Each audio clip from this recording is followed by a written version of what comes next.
Some love stories make your heart race, others stay with you long after the screen fades to black. These aren't romances about perfect timing or happy endings. They're about moments that mattered, people who changed us, and feelings that never truly disappeared.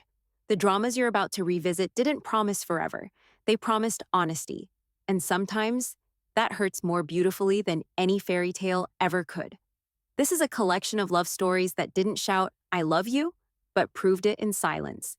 Marry My Husband, Love That Wasn't Given. It was reclaimed. Marry My Husband doesn't begin with romance. It begins with betrayal, a woman dying, a husband cheating, a best friend stealing everything she trusted.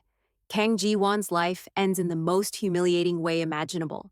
And then, impossibly, she wakes up 10 years earlier. But this isn't a fantasy about revenge fulfillment.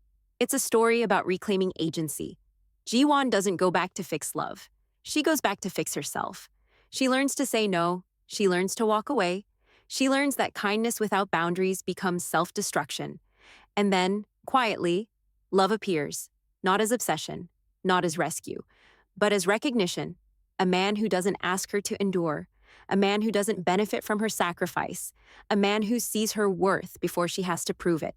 What makes Marry My Husband resonate is this truth. Sometimes love doesn't arrive to save you from pain. It arrives after you finally choose yourself. This drama isn't about getting revenge. It's about refusing to repeat the same life. And that makes the romance earned, healing, and deeply satisfying. Queen of Tears, a love that stayed after everything cracked. Queen of Tears isn't about falling in love. It's about what happens after misunderstandings, after resentment, after words that can't be taken back. This is a marriage already broken. Two people who once loved fiercely, now standing on opposite sides of emotional exhaustion. What makes this drama extraordinary is its patience. It doesn't rush healing. It lets silence linger. It allows pain to exist without immediately offering comfort. The characters don't ask, "Do we love each other?" They ask something harder. "Do we still choose each other?" Every episode peels back layers of pride, fear, and regret, revealing that love didn't disappear. It was buried under years of unspoken hurt. Queen of Tears resonates because it reflects a truth many romances avoid. Sometimes love doesn't leave. It waits for honesty, waits for courage, waits for someone to finally say, "I'm scared too." This is not a fantasy of perfect love. It's a portrait of mature love, fragile, stubborn, and deeply human. And that's why it hurts so beautifully. Dr. Slump, a love that didn't fix you, but didn't leave you. Either Dr. Slump is a romance for adults who are tired of pretending they're okay. These aren't characters chasing ambition or destiny, they're characters recovering from collapse. Once at the top of their fields, both leads fall hard, professionally, emotionally, mentally. Burnout doesn't arrive loudly here. It settles quietly until everything feels heavy.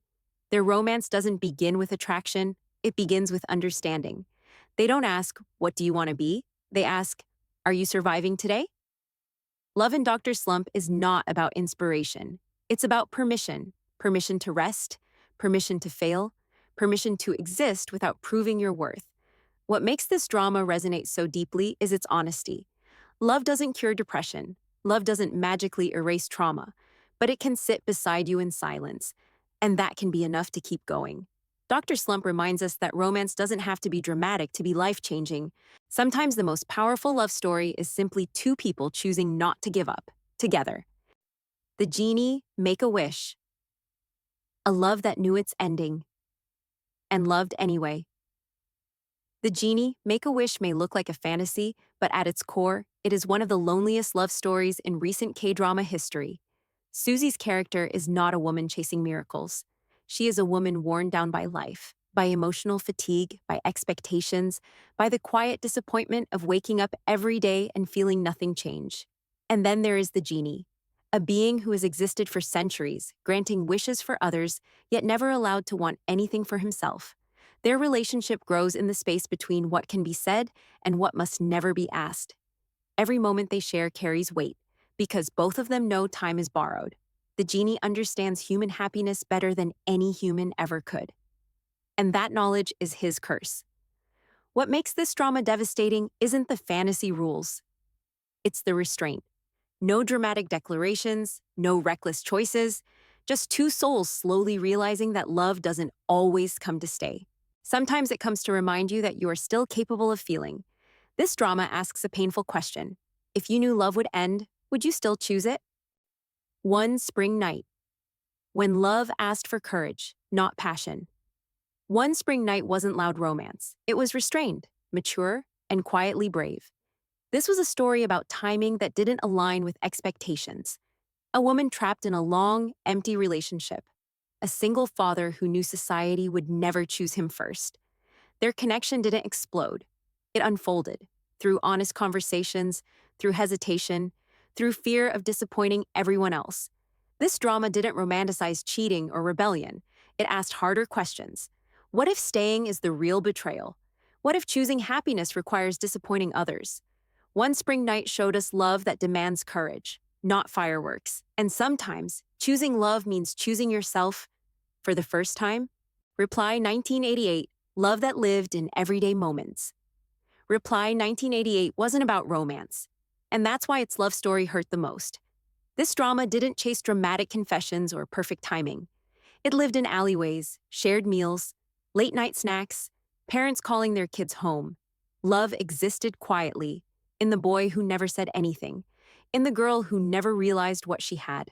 Reply 1988 showed us first love, not as destiny, but as something fragile, uncertain, and often missed. Some people loved louder, some loved longer, some loved too late. And that's life. What made this drama unforgettable wasn't who ended up together, but how deeply we felt every almost. Reply 1988 didn't just remind us of love, it reminded us of youth, and of the painful truth that growing up often means realizing who loved you after it's already too late. Our beloved summer, love that never really let go.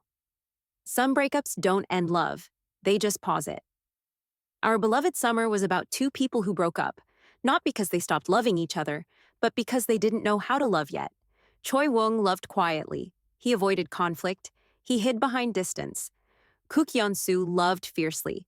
She demanded clarity. She wanted reassurance.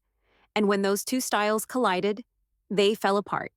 Years later, life forced them back together, not as lovers, but as adults carrying unfinished emotions. This drama wasn't about dramatic twists. It was about conversations that came too late, words swallowed by pride, feelings misunderstood by youth. Our beloved summer showed us something rare. Love doesn't disappear just because people separate. Sometimes it waits until both people are finally ready to understand each other. This wasn't a story about getting back together. It was a story about growing up and realizing that love feels different when you finally know who you are. It's okay to not be okay love between broken souls who never learned how to be loved. This wasn't a fairy tale romance. It was a collision. A woman who weaponized pain. A man who learned to survive by suppressing his own. Two people who didn't know how to love because no one ever taught them. Ko Moon-young was loud, sharp, unapologetically damaged. She didn't ask for acceptance. She demanded it.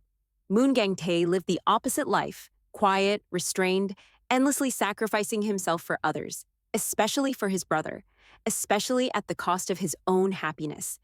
Their love wasn't gentle. It was chaotic, uncomfortable, and sometimes frightening, but slowly, painfully. They learned something together. That love isn't about fixing each other. It's about standing beside someone while they face their darkness.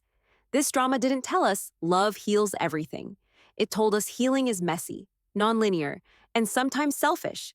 It's okay to not be okay wasn't romantic because it was beautiful.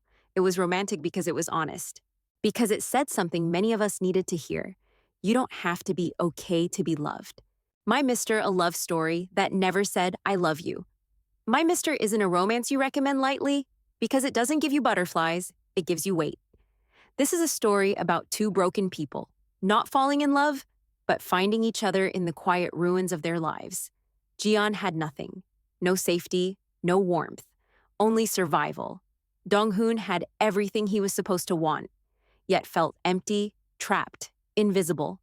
Their connection wasn't romantic in the traditional sense. It was human, deep, unspoken. They didn't save each other with kisses. They saved each other with understanding, with silence that didn't judge, with presence that didn't demand. My Mister taught us something rare. Love doesn't always arrive as passion. Sometimes it arrives as relief, relief that someone finally sees you and doesn't turn away. This drama doesn't end with fireworks, it ends with healing. And long after it's over, you realize something quietly devastating.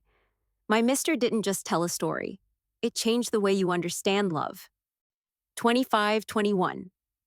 A love that was never meant to last, only to matter. Some loves don't survive time, but they survive memory. 2521 wasn't about forever. It was about first love. Raw, hopeful, reckless, and doomed in the most human way. Nahido loved with everything she had. Baek Jin loved while trying not to fall apart. They met at the wrong time, in a broken economy, in lives full of uncertainty. And still, they chose each other. For a while, their love was light, playful, full of dreams that felt endless. But adulthood crept in quietly, with responsibilities, distance, and choices that didn't leave room for romance. This drama didn't betray its characters, it honored them. Because not every love is meant to last forever. Some are meant to shape you, to teach you who you are, and who you will never forget. 25. 21 didn't break hearts for shock value, it broke them gently, by telling the truth, that even the most beautiful love stories don't always end the way we hope, but they still matter, in kindness, in the healing power of simply being seen. This wasn't just a romance drama, it was comfort. The kind you don't forget, because it felt like home.